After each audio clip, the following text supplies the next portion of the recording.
This is CBN NewsWatch. Thanks for joining us for CBN NewsWatch. I'm Mark Martin. Authorities in the Philippines are warning that a volcanic tsunami may be possible after a volcano near the country's capital erupted. Taal volcano, a favorite tourist destination in the Philippines, is now wreaking havoc as it erupted on Sunday, spewing scorching hot lava, mud, and ash that reached far areas, including the capital city of Manila.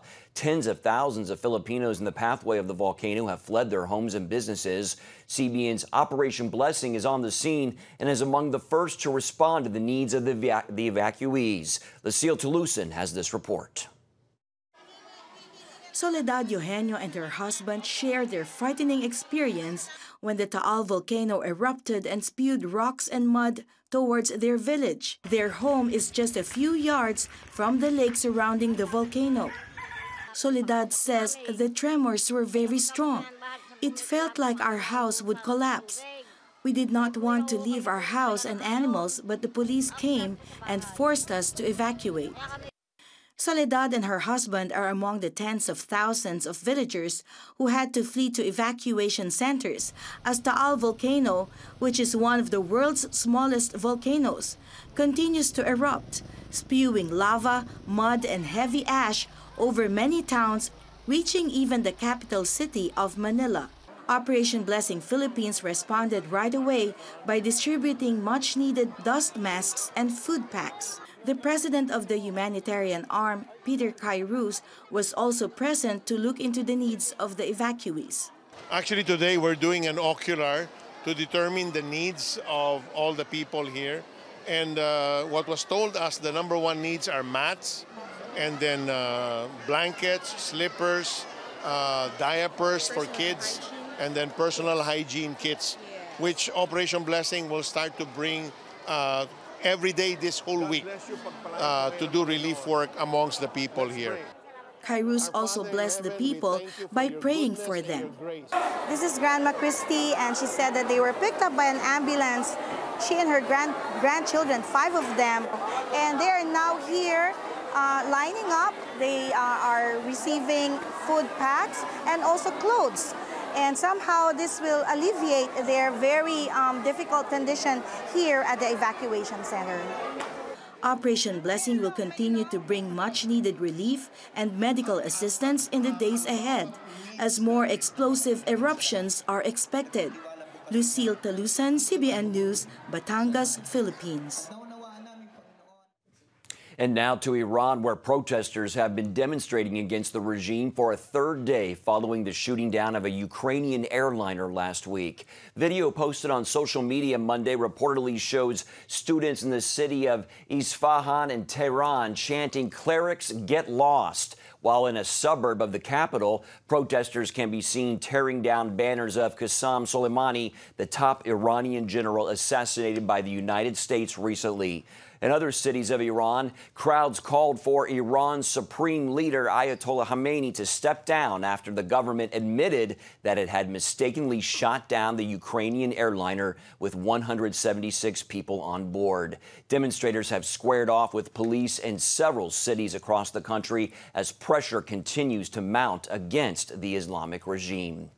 Our senior international correspondent George Thomas is just back from Ukraine, where people there are still mourning the loss of friends and loved ones following the missile strike on that Ukrainian airliner. George, how are Ukrainians reacting? We talked about, obviously, mourning the loss of loved ones and families. What's the overall feeling there when you were there? Yeah, I just flew out of Borispol International Airport yesterday afternoon, and as I was coming in to check in, there were all these pictures of some of those who were part of the crew of the Ukrainian international airline. You see the pictures there. The memorial is still there. People are coming and laying wreaths and flowers in their memory. The president and the vice president of Ukraine International Airline, within hours of the plane being shot down, said, criticized the Iranian regime. Listen, there was no evidence, there was no information either before they left Borispol International Airport or even after they left Tehran Khomeini International Airport. There was no indication that the airport was under threat. And in fact, the president and the vice president of the airline company is saying, listen, we don't care if you're shooting missiles off in any direction, but if you feel like passengers at the airport are in danger, why didn't you close it down? And obviously now those who have lost loved ones are asking for justice and for the Iranian regime to be held responsible from a monetary standpoint, at least. And we've learned that the Ukrainian government, they actually knew right away that the Iranian government had shot down the airliner, but they stayed quiet. Why is that? Yeah, it's interesting because President Zelensky, the president of Ukraine, went on public television, on national television just about a day and a half ago, and basically said, listen, within about a few hours of the plane going down, they knew right away. Why? Because the president of the airline said, look, there was no indication this was a safe flight. All the checks had been made. There was no Mayday signal. Nothing had gone out. So they knew right away, just based on the debris and the shrapnel that they saw from the fuselage as well as from the body of the plane, they knew right away that there was something that came in, an incoming projectile that had come in and struck the plane. There was all clear evidence. But I think because of the political tensions between the United States and Iran, President Zelensky decided that he would not publicly go with this information until he got corroborating information from the United States and other Western powers. Let's talk about inside Iran, protests raging for a third day. How widespread are they? It is. My indications are there are about 70 to 20 provinces, cities across Iran that are seeing these demonstrations, because you got to keep this in the context of what's happening. Iran is under tremendous economic pressures, and we've been reporting here in the last few weeks there have been various protests against the hikes in fuel prices and other commodities, and now then this happens, and the Iranians are going protesting against the regime, saying, listen, why did you do this? These are innocent 176 civilians. This should not have happened. And so the pressure continues to mount on the Islamic regime. And quickly, there's also video emerging of demonstrators refusing to trample upon the American flag and the Israeli flag. Talk about that. Yeah, we should go to the video. I mean, you look at a huge, massive flag of the United States and Israel, and typically in Tehran, they're always looking for an opportunity to burn the flag, to burn the American flag, to burn the Israeli flag. But clearly, this shows that they are very upset with the regime. And even though, the great Satan is seen as the United States, the little Satan is seen as Israel, Iranians are clearly showing that they are very, very upset with the regime over the shoot down of this airliner. All right. Thank you, George. Thanks for your insights. Welcome back home. Thank you, sir. And here at home, President Donald Trump and House Speaker Nancy Pelosi squared off Sunday ahead of his Senate impeachment trial. This president is impeached for life. There's nothing the Senate can do that can ever erase that. But Trump's attorney, Rudy Giuliani, says the Senate can clear the president's name by simply dismissing the charges. Trump agrees the case should be dismissed, but Pelosi calls that a cover-up. Pelosi will send the 2 articles of impeachment to the Senate after failing to get Senate Majority Leader Mitch McConnell to go along with her demands. There will be no haggling with the House over Senate procedure. Democratic senators began pressuring Pelosi last week to send the articles to the Senate. Governor Greg Abbott says Texas will no longer accept new refugees as part of what has been a long-standing resettlement program in the state. Last year, 2,500 resettled in Texas, according to the Lutheran Immigration and Refugee Service. The governor said, quote, Texas has carried more than its share in assisting the refugee resettlement process and appreciates that other states are available to help with these efforts. The governor was responding to a new Trump administration executive order that requires states to give written consent before the State Department can send refugees to resettle there. So far, governors in 42 states have agreed to resettle refugees. However, a judge is expected to rule on a lawsuit against the executive order this week, which could reverse Abbott's decision. Troy Greisen directs the Fort Worth, Texas office for World Relief, a refugee resettlement agency. Troy, thanks for joining us. Yes, sir. Great to be here. Thank you. You've been waiting for weeks for Governor Abbott on this. What's your response to his decision, in particular saying that Texas has done, quote, more than its share? Well, we're obviously disappointed and quite saddened by the whole process and certainly his decision. We think that over time that can get reversed, and we're very hopeful and confident that we're going to continue to fight the good fight. And here in Texas, across the whole state, our biggest challenge right now is to educate. A decision in a court case on this is expected this week. Is your hope at this point that a judge will block the executive order? That's our best hope right now. That will affect us obviously over the next 6 months. We're not, and then hopefully the changes will take place positively for the next couple of years. If that court ruling upholds the executive order, what does all of this mean for refugee resettlement in Texas? Will you shut down your office? Break it down for us. Well, part of our education process is really for people in general to understand the differences between refugees and others that we serve. The refugee population has already been screened, has already been vetted by the federal government. They are here ready to be reunited with their families, ready to be employed, ready to be taxpayers. They've already been screened by all of that process, and we simply want to continue to do that. So we're going to stay open. We're going to keep fighting the good fight and continue to help serve the most vulnerable. What are you hearing right now from churches and people of faith that support and assist you with refugee resettlement in Texas? We've got a huge rally of support coming, and we're messaging out to all of the churches across the state who have been behind us. Many of them have already shown their support by writing letters and contacting Governor Abbott's office, and we're going to continue that, and it's increasing by the day. Now, there's the argument that 42 other states are ready to accept refugees. So will you lobby those other states to accept refugees that maybe were destined for Texas if the executive order is upheld? How will that work?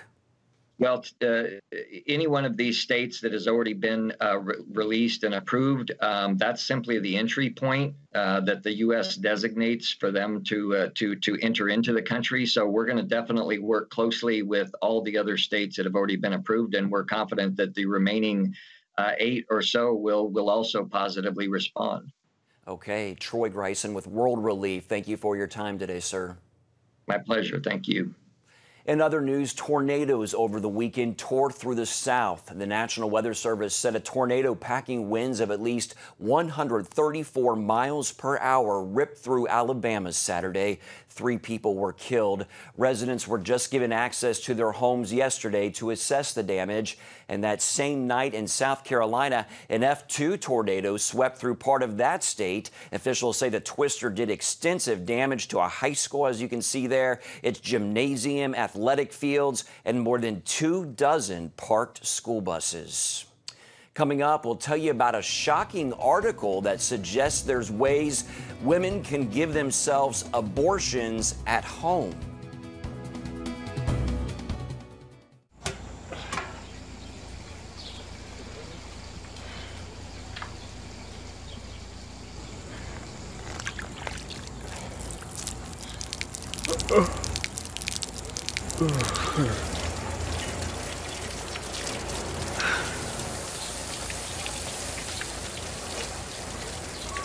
Life is better with a good night's sleep.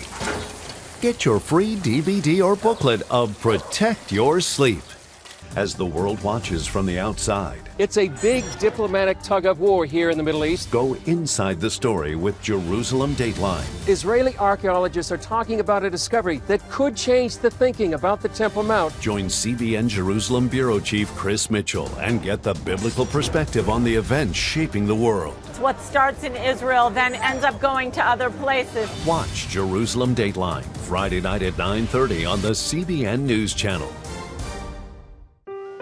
Life. It's meant to be lived fully. Jesus said it. I came to give you life. Life to the fullest. Life in your family. Life in your finances. Life in your body, mind, and spirit. Life in your everyday.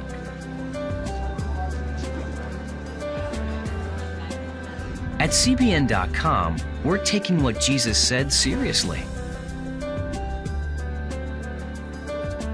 We're here to help you discover life. Life. Live it fully. CBN.com.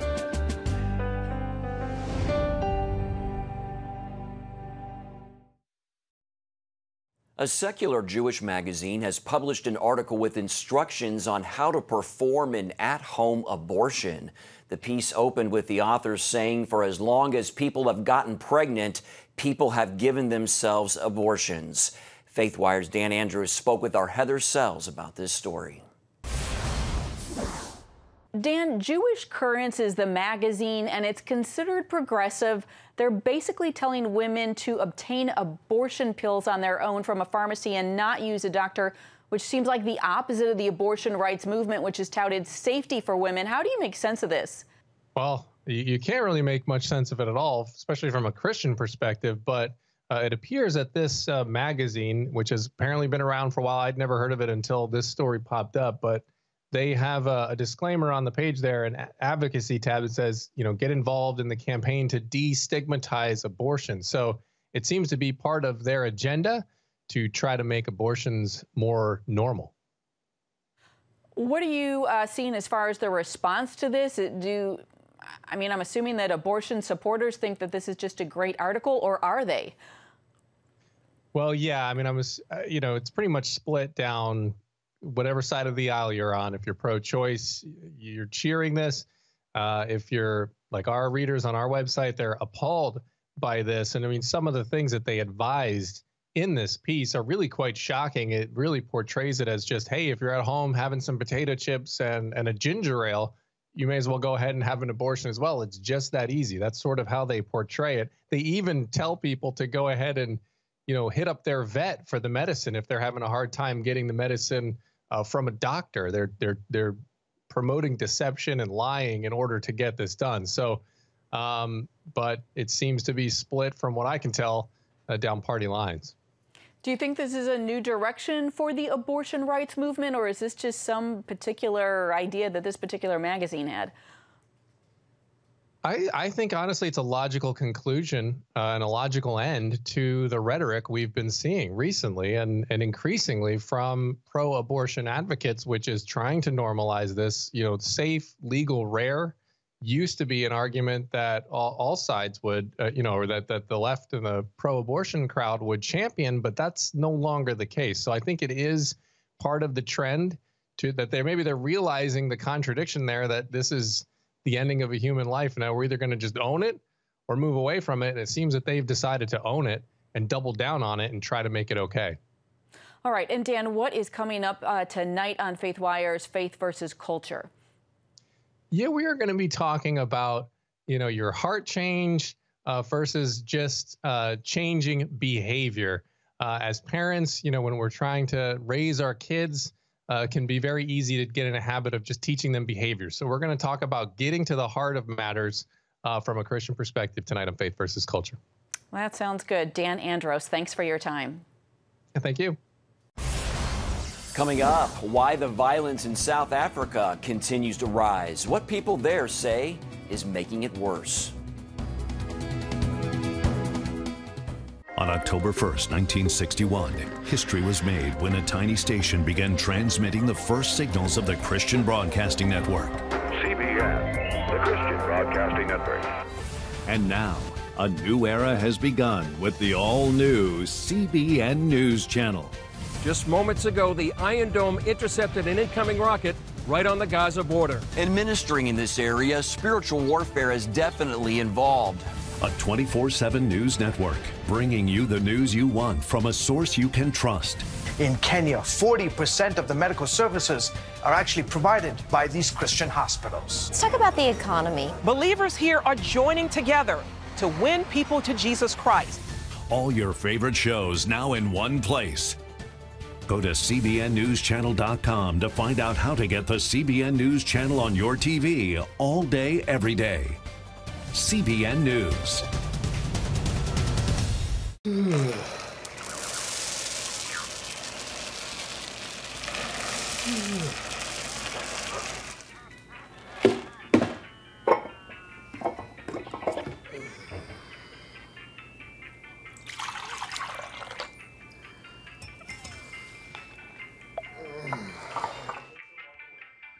Life is better with a good night's sleep. Get your free DVD or booklet of Protect Your Sleep today. Life. It's meant to be lived fully. Jesus said it. I came to give you life. Life to the fullest. Life in your family. Life in your finances. Life in your body, mind, and spirit. Life in your everyday. At CBN.com, we're taking what Jesus said seriously. We're here to help you discover life. Life. Live it fully. CBN.com. Rising violence in South Africa has become a major concern for travelers after the U.S. State Department issued a travel advisory in December.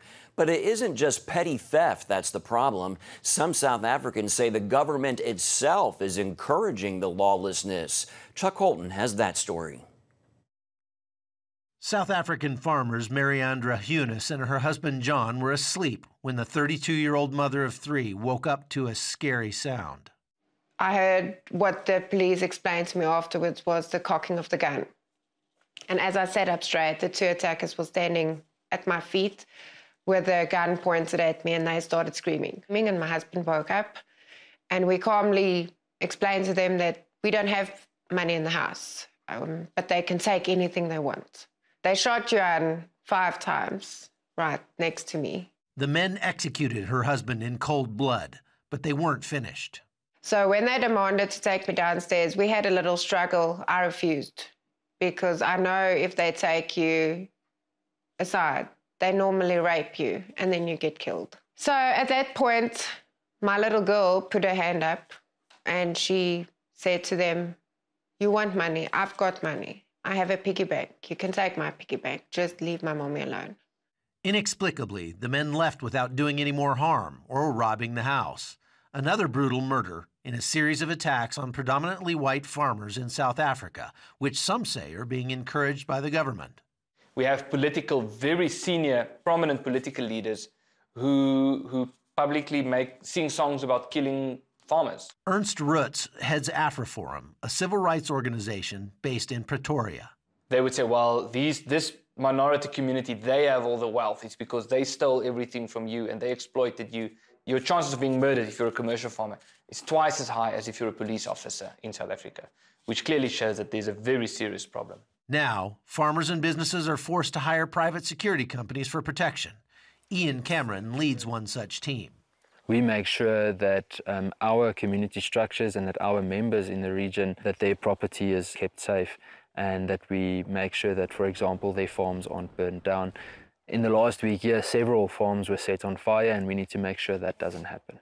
The South African government has over 42 million acres of land that's publicly owned. That means that it could give every South African family over 2.5 acres of their own property if it wanted to. But instead, it's been pushing this idea of expropriation without compensation. That means taking land away from the farmers who have title and deed to their land, some of whom have been on their property for generations. And that's causing some serious unrest. One of the problems is people have decided, since that's supposed to happen at some point, they're going to go and claim their land right away, moving in onto people's property and squatting and setting up houses and even whole villages on people's farms. You know, for the past 2 to 3 years, the expropriation without compensation issue regarding land has become a major topic in the public debates in South Africa. Since that has happened, we've seen a drastic increase of illegal land occupation. In fact, what we've recorded is more than 110 cases since January of 2019 where land is being illegally occupied. A lot of it is state land and other times it's private land. The promise of free land is causing another problem: massive illegal migration. Now you've got literally millions of illegal immigrants coming across our borders. Our borders aren't protected at all. Social welfare doesn't exist in very many countries in Africa, and this slum behind me is part of why. I'm just north of Pretoria. This place is inhabited by several thousand people. Many of them are illegal immigrants who have come in from other African countries. The reason they come here is to work on the farms and because the women can get money for the babies that they have in the form of a stipend. And they actually live on that stipend, creating a large number of illegal migrants coming south across the border in order to take advantage of those welfare programs. I think the risk is that if you take the health system, now these people are clogging up the health system, and local people that can't afford private health care are now being left behind. This huge wave of migrants has caused a backlash of violent riots and protests across the country. Yet another reason many believe the South African government is losing control. So we need to build a sustainable future in South Africa. The rate at which South Africans are leaving the country is absolutely huge, especially educated people, and we need to create a scenario where we can change that. In Pretoria, I'm Chuck Holton for CBN News. Still ahead, Australia's wildfires continue to rage. What special tribute firefighters there got from the community?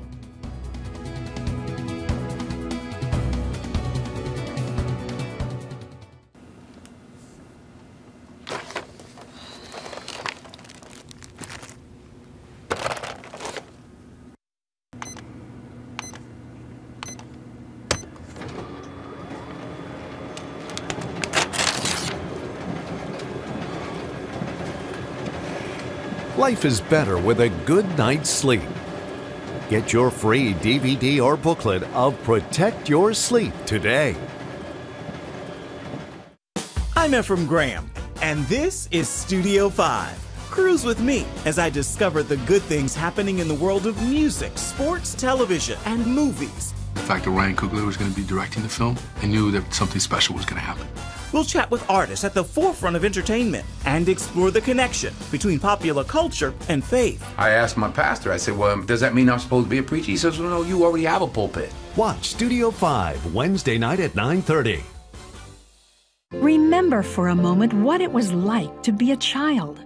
You believed every story you were told. You saw a world full of endless possibilities. What stories will the world's orphaned and at-risk children believe? We believe the Bible tells the only story truly worth believing. We believe that every child should have the opportunity to dream, the chance to take challenges and turn them into possibilities, the chance to stand on the promises of God, to recognize their place in the greatest story ever told. They have their whole lives ahead of them. Theirs is a world of endless possibilities. They are looking for a story to believe. We will tell them that story. Will you join us?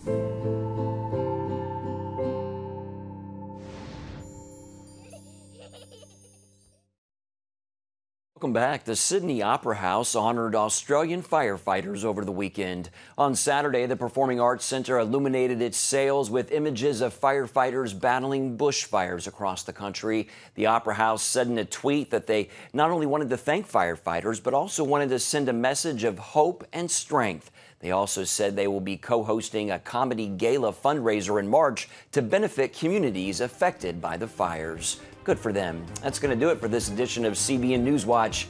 Have a great day.